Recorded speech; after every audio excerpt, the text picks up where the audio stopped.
Hey everyone, and today we're going to look at semicolons. Let me pull it up for you. All right, so here's a little joke. Let me move my little screen around. There we go, so you can see it. You're welcome. All right, so rule one, use it to join two complete sentences. This is why subject predicate is so important, because if you don't know that you have a complete sentence, you can't use a semicolon. So, and just to add on to this, they have to be sentences that have the same idea. You can't conjoin two sentences with a semicolon if the two ideas in your two sentences are completely different. As you'll see with these example sentences, that they're both about the same topic. You can't conjoin one about walking your dog and then what you did that afternoon. Well, I guess you could if you walked your dog in the afternoon. Like your favorite football team and walking your dog. That doesn't make sense. And it shouldn't be in a paragraph together. So hopefully that won't be an issue. But anyhow, so Mary ate dinner, semicolon. This is a complete sentence. It can stand alone by itself. The dinner tasted exquisite. That is another complete sentence. So you may use your semicolon there.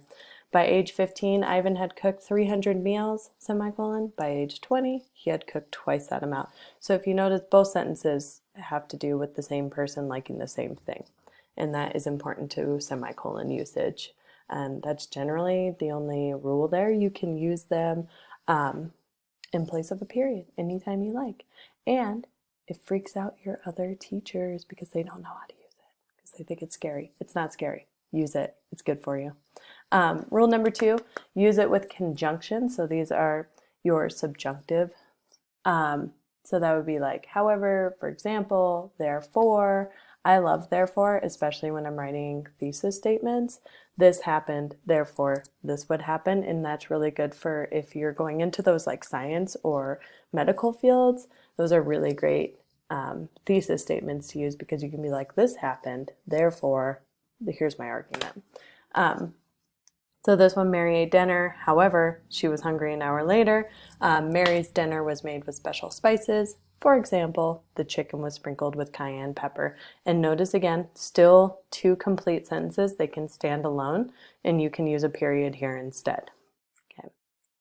And the conjunctions here, they are not your fanboys. So don't do that.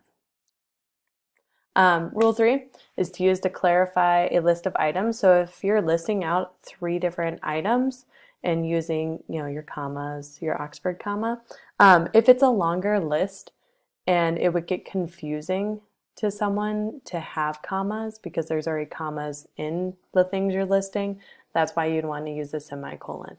So Mary's favorite dinner foods are chicken with cayenne pepper. So you have this comma here. To discuss the chicken and what's on it. That's why it would be easier to use a semicolon, because this is a different object. So salad with Italian dressing, semicolon, toast with garlic and butter, semicolon, and soup with scallions and mushrooms. So hopefully that makes sense. So like longer items in your series. Okay. And that's all. Enjoy using a semicolon. I expect to see it in your writing. Hey!